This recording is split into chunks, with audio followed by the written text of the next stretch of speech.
नमस्कार, मी श्वेता अंकले.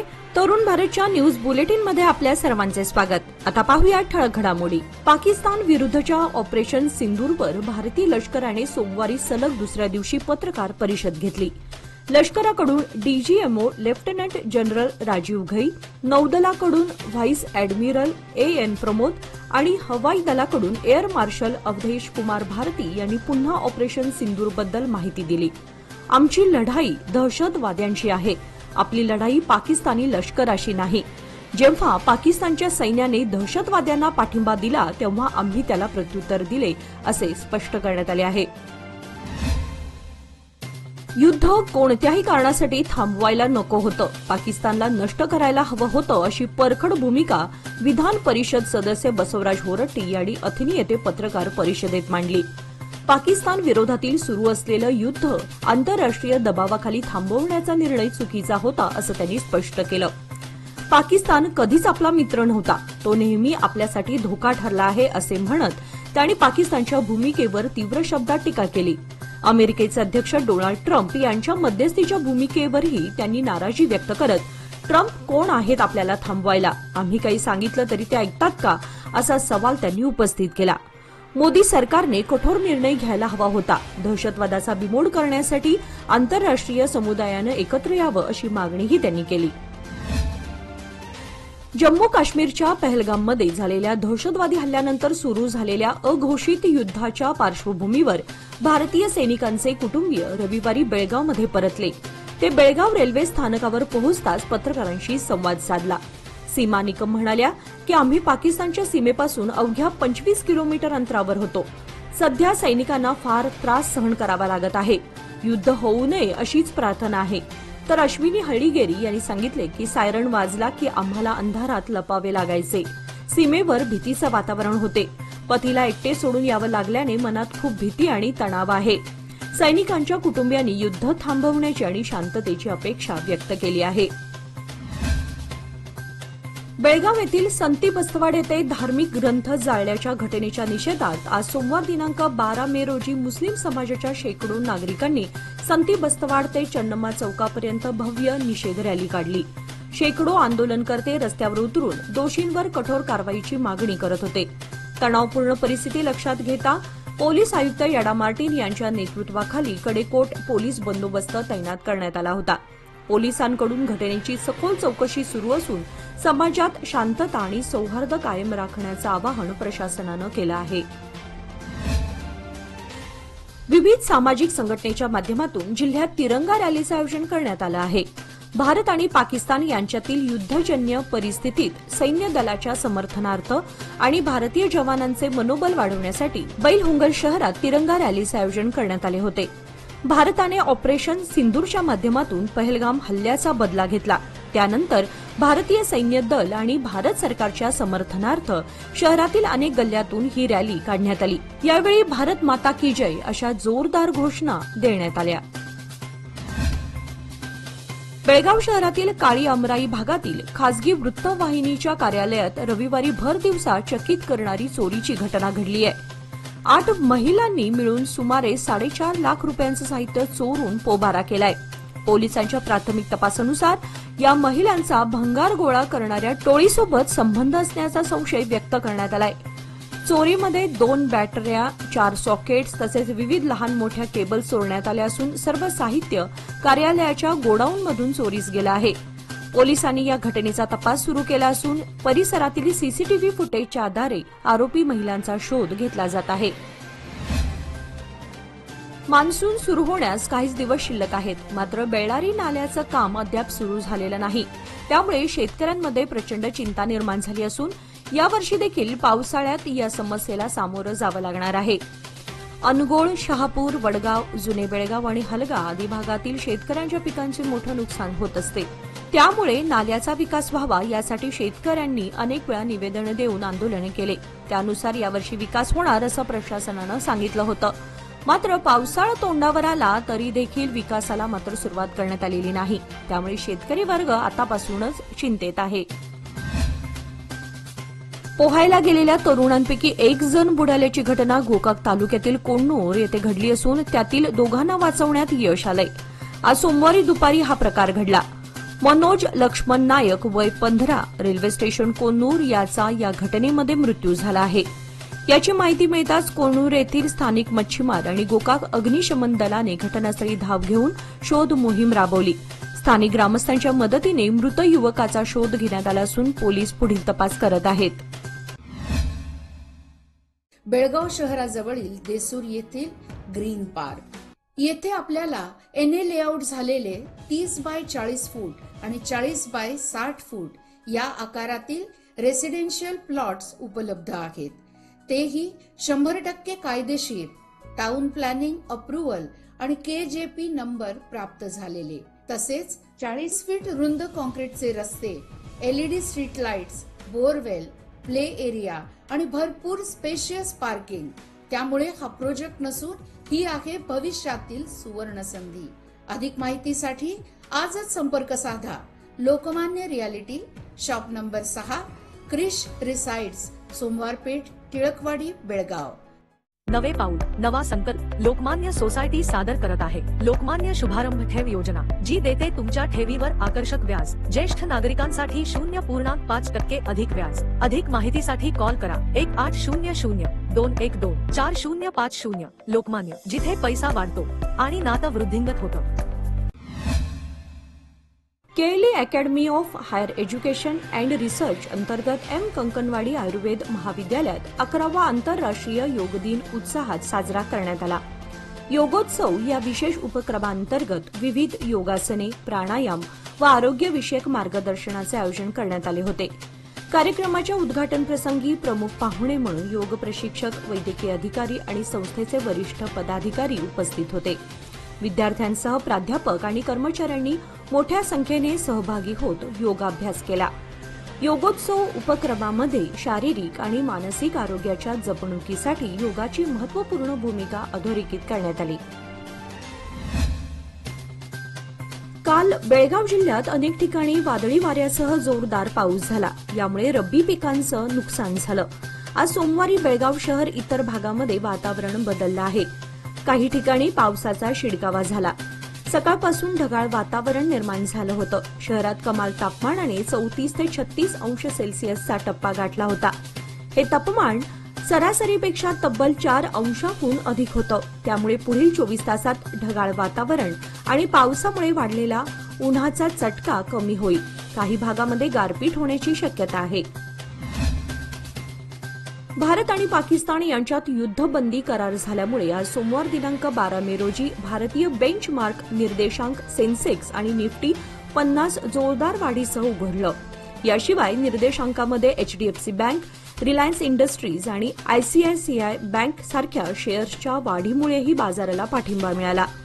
सोमवारी BSE 30 शेअर्सचा सेन्सेक्स 1000 अंकांनी वाढून 80,803.80 वर उघडला. सेन्सेक्समधील 30 कंपन्यांपैकी 18 कंपन्यांचे शेअर्स हिरव्या रंगात होते, तर सेन्सेक्स 2,950 अंकांनी वाढून 82,429 वर बंद झाला. त्यामुळे निफ्टीने 3 वर्षातील एका दिवसात सर्वात मोठी वाढ पाहिली. मिड कॅप आणि स्मॉल कॅप निर्देशांक 4% जास्त वाढलेले दिसून आले. वडगाव येथील केशवनगर येळ्ळूर रोडवरील श्री अन्नपूर्णेश्वरी मंदिराचा वार्षिक महोत्सव शुक्रवार दिनांक 16 मे पासून रविवार दिनांक 18 मे पर्यंत साजरा करण्यात येणार आहे. या 3 दिवसीय महोत्सवात विविध धार्मिक कार्यक्रमांचं आयोजन करण्यात आलं आहे. शुक्रवार दिनांक 16 मे रोजी सकाळी 6 वाजता देवीची प्रार्थना, 7 वाजता वास्तुशुद्धी, वास्तुहोम व रोक्षोघ्न होम, रात्री 8 वाजता बाळकृष्ण मुळे सांगली यांचे कीर्तन होणार आहे. तर शनिवार दिनांक 17 मे रोजी सकाळी 6 वाजता देवी परिसरातील देवांना कलश अभिषेक, 7 वाजता पुण्यवाचन, गणहोम, नवग्रह होम, सकाळी 10 वाजता याग, महापूजा व प्रसन्न पूजा, सायंकाळी 4 वाजता रंगपूजा, देवीची पालखी मिरवणूक आणि दीपोत्सव. तर रविवार दिनांक 18 मे रोजी दुपारी 12 वाजता महाप्रसाद वाटप करण्यात येणार आहे. तरी भाविकांनी मोठ्या संख्येने यावेळी उपस्थित राहून महोत्सवाचा लाभ घ्यावा असे आवाहन मंदिर समितीतर्फे करण्यात आले आहे. बेळगाव राकसकोप रोडवरील बेनकनहळ्ळी गरग पंचायत हद्दीतील गणेशपूर येथील श्री गणेश मंदिराच्या वर्धापन दिनानिमित्त 3 दिवस भक्तिमय वातावरणात विविध कार्यक्रमांद्वारे उत्सव साजरा करण्यात आला. अभिषेक, महाआरती, गणहोम, भजन, श्री सत्यनारायण पूजा असे अनेक धार्मिक विधी पार पडले. त्यानंतर आजी माजी लोकप्रतिनिधी व मान्यवरांचा सत्कार करण्यात आला. यावेळी मोठ्या संख्येने भक्त उपस्थित होते. कपिलेश्वर रोड परिसरातील ज्युनियर शिवाजी पार्क ते रामा मेस्त्री अड्डा या रस्त्याच्या डांबरीकरणासाठी बेळगाव महानगरपालिकेकडून 30 लाख रुपयांचा निधी मंजूर करण्यात आला आहे. नगरसेविका वैशाली भातखंडे यांनी या रस्त्याच्या कामासाठी सातत्याने पाठपुरावा केला होता. त्यांच्या प्रयत्नांना यश येत आता प्रत्यक्ष कामास सुरुवात झाली आहे. स्थानिक नागरिकांनी समाधान व्यक्त करत त्यांचे आभार मानले आहेत. यावेळी गल्लीतील महिला मंडळाच्या अध्यक्षा पार्वती पवार, उपाध्यक्षा रेखा सरुळकर तसेच इतर सामाजिक कार्यकर्ते आणि नागरिक मोठ्या संख्येने उपस्थित होते. नागरिकांनी या रस्त्यामुळे होणाऱ्या सोयींबद्दल आनंद व्यक्त केला असून भविष्यातही अशाच विकास कामांना प्राधान्य देण्याची अपेक्षा व्यक्त केली आहे. कर्नाटक राज्य ग्रामपंचायत नोकरदार संघच्या नेतृत्वाखाली आज बेळगाव जिल्ह्यातील विविध तालुक्यातील ग्रामपंचायत कर्मचाऱ्यांनी आपल्या प्रलंबित मागण्यांसाठी जिल्हा परिषद कार्यालयावर भव्य मोर्चा काढला. हा मोर्चा चिखलगी तालुक्यातील पंचायत कर्मचाऱ्यांच्या विविध समस्या आणि अन्यायकारक वागणुकीच्या विरोधात आयोजित करण्यात आला होता. मोर्चामध्ये मोठ्या संख्येने महिला कर्मचारी, सफाई कामगार आणि इतर ग्रामपंचायत कर्मचारी सहभागी झाले होते. C2 संघटनेने यावेळी निवेदन सादर करत पंचायत कर्मचाऱ्यांना वेळेवर वेतन मिळत नसल्याने निर्माण होणाऱ्या अडचणी, मनरेगा अंतर्गत काम करणाऱ्या मजुरांसाठी मूलभूत सुविधा नसणे, कामाच्या ठिकाणी सुरक्षा साधनांचा अभाव, स्वच्छतागृहांची दुर्वस्था याबाबत आवाज उठवला. जर त्वरित उपाययोजना न केल्यास आंदोलन अधिक तीव्र करण्यात येईल असा इशारा देण्यात आला. लोकमान्यच्या मुदत ठेव योजना म्हणजेच सुयोग्य कालावधीत सर्वोत्तम व्याजदर. आता तुमच्या गुंतवणुकीवर मिळवा 10.60% परतावा. अधिक माहितीसाठी आजच संपर्क करा 1800212450. लोकमान्य, प्रत्येक पावलावर तुमच्या सोबत. योजना फक्त सभासदांकरिता. नियम व अटी लागू. विजापूर शहरात भव्य हनुमान मूर्तीच्या मिरवणुकीचे आयोजन करण्यात आले होते. या मिरवणुकीत 15 फूट उंचीच्या श्री अंजनेयाची मूर्ती एक आकर्षक ठरली होती. या मिरवणुकीमध्ये हजारो भक्तांनी सहभाग घेतला. श्री अंजनेय मंदिरापासून या मिरवणुकीची सुरुवात झाली. मिरवणुकीमध्ये पारंपरिक वाद्यांच्या गजरात, भगव्या ध्वजांच्या लाटांमध्ये जय श्रीराम आणि जय हनुमानच्या घोषणांनी वातावरण भक्तिमय बनले होते. विविध सांस्कृतिक कार्यक्रमांनी मिरवणुकीला अधिक रंगतदार बनवले. या मिरवणुकीमध्ये विजापूर शहराचे आमदार बसनगौडा पाटील यत्नाळ यांनी सहभाग घेतला होता. भारतीय क्रिकेटचा दिग्गज खेळाडू विराट कोहलीने अखेर कसोटी क्रिकेटमधून निवृत्तीची घोषणा केली आहे. सोशल मीडियावर भावनिक पोस्ट करत त्याने ही माहिती चाहत्यांपर्यंत पोहोचवली आहे. कोहलीने 20 जून 2011 रोजी कसोटी क्रिकेटमध्ये पदार्पण केलं होतं. गेल्या 14 वर्षातील आपल्या कसोटी कारकिर्दीत त्याने 123 सामन्यांमध्ये 9,230 धावा केल्या असून 30 शतकं झळकावली आहेत.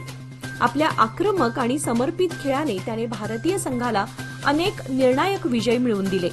गेल्या वर्षी 29 जून 2024 रोजी त्याने T20 क्रिकेटमधून निवृत्ती घेतली होती. त्यानंतर आता त्याने कसोटी क्रिकेटलाही अलविदा केल्याने एक संपूर्ण युग संपल्याची भावना क्रिकेट प्रेमींमध्ये व्यक्त होत आहे.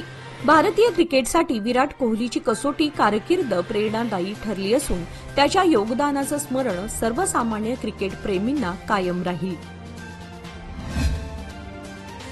7 मे ते 10 मे दरम्यान झालेल्या भारत आणि पाकिस्तानमधील तणावपूर्ण वातावरणाचा आयपीएलवर परिणाम झाला. यामुळे आयपीएल 2025 ही स्पर्धा एका आठवड्यासाठी स्थगित करण्यात आली. आता भारत आणि पाकिस्तानमधील सुरू असलेली लष्करी लढत संपल्यानंतर आयपीएल पुन्हा सुरू करण्याबाबतच्या चर्चेला उधाण आलं आहे. आता युद्धबंदी जाहीर करण्यात आली आहे. एका रिपोर्टनुसार 9 मे रोजी एका आठवड्यासाठी स्थगित करण्यात आलेली ही स्पर्धा आता गुरुवार 15 मे किंवा शुक्रवार 16 मे रोजी पुन्हा सुरू करण्यात येणार आहे. याशिवाय अंतिम सामना 25 मे रोजी होणार होता, पण आता ही तारीख बदलेल अशी माहिती आहे. 7 मे पासून मागास जातीच्या पोट जातींच्या सर्व्हेचे काम राज्यभर सुरू करण्यात आले आहे. तसेच हुक्केरी तालुक्यातही याचे कामकाज सुरू आहे. पण या सर्व्हेमध्ये मागास जातीतील पोट जातींना सामावून घ्यावे अशी मागणी तहसीलदार मंजुळा नायक यांच्याकडे दलित नेत्यांनी केली. मागास जातींच्या सर्व्हेसंबंधी तहसीलदार कार्यालयात सभेचे आयोजन करण्यात आले होते। सभेत केडीपी जिल्हा सदस्य बसवराज कोळी व चलवादी महासभा जिल्हाध्यक्ष मल्लिकार्जुन राशिंगे म्हणाले की शिकारी करणारे बेड जंगम व बुडक जंगम ही जात कल्याण कर्नाटक भागात फक्त 150 कुटुंबे आहेत, पण तेथील काहींनी भिक्षा मागण्याचा वेश घालून राखीवतेची मागणी केली आहे। ही बाब योग्य नाही। आपल्या तालुक्यात असा प्रकार घडू नये असे यावेळी त्यांनी सांगितले। तालुक्याचा दर्जा प्राप्त झाल्यापासून निपाणी शहराचं महत्त्व अधिक प्रमाणात वाढलं आहे। व्यावसायिक विकासाला देखील या माध्यमातून गती प्राप्त झाली। नवनवी आस्थापने निर्माण होताना बाजारपेठेचे महत्त्व वाढले आहे। असे असले तरी बाजारपेठेतील वाढते व्यावसायिक अतिक्रमण आणि होणारी वाहतुकीची कोंडी रोखण्यासाठी मात्र पालिका प्रशासनाकडून विशेष प्रयत्न होताना दिसत नाहीत। यामुळे शहरातील मुख्य मार्ग व बाजारपेठांमध्ये वाहतूक कोंडीची समस्या अधिक जटिल होत आहे। काही वेळा पालिका प्रशासनाकडून मुख्य मार्ग व बाजारपेठेतील व्यावसायिक अतिक्रमण काढण्याबरोबरच वाहतूक नियोजनाचे प्रयत्न होतात, पण त्यामध्ये सातत्य नसतं। यामुळे निपाणी शहर मुख्य मार्ग आणि बाजारपेठ म्हणजे वाहतूक कोंडी असं समीकरणच बनलं आहे। केरूर, काडापूर आणि जोडकुरळी गावातील स्थानिक नेत्यांच्या उपस्थितीत केरूर केंपट्टी रस्त्यापासून माळी आणि गड्डे मळ्यामार्गे काडापूर तलावापर्यंतच्या रस्त्यासाठी 60 लाख रुपये आणि केरूर गावातील जोडकुरळी रस्त्यापासून पाटील मळ्यापर्यंत 50 लाख रुपये अनुदानातून रस्त्याच्या कामास चालना देण्यात आली। ग्रामीण भागातील संपर्क रस्ते सुधारण्यासाठी विधान परिषद सदस्य प्रकाश हुक्केरी व आमदार गणेश हुक्केरी यांनी एकूण 1,10,00,000 अनुदान मंजूर केलं आहे। याचबरोबर आजचे बातमीपत्र इथेच संपले। अधिक माहिती आणि ताज्या घडामोडींसाठी पाहत रहा तरुण भारत न्यूज चॅनल। तसेच आमच्या चॅनलला लाईक, शेअर आणि सबस्क्राईब करायला विसरू नका आणि विश्वासार्ह बातम्यांसाठी दररोज वाचा दैनिक तरुण भारत। धन्यवाद।